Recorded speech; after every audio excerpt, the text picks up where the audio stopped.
వర్షం కురుస్తున్న రాత్రి నియాన్ వెలుగుల్లో మెరిసే నగరంలో పహారా చేసే రోబోట్ ఇండాయ్ ఆగిపోయాడు. ఒక చీకటి వీధిలోంచి ఒక బలహీనమైన రోదన వినిపించింది.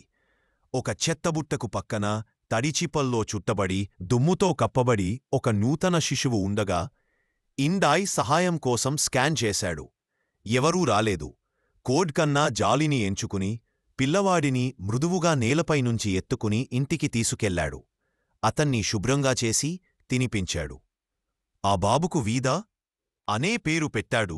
వీధిలోంచి దూరంగా ఒక కొత్త జీవితమిచ్చాడు. వీధా తేలియాడే నక్షత్రాలను చూసి నవ్వాడు. మెరిపించే సీతాకోక చిలుకల్ని వెంబడించాడు. ఇండాయ్ ప్రేమ ఏంటో తెలుసుకున్నాడు. వీధా మొదటి మాట తండ్రి. కొంతమంది దానిని యంత్రంగా చూశారు.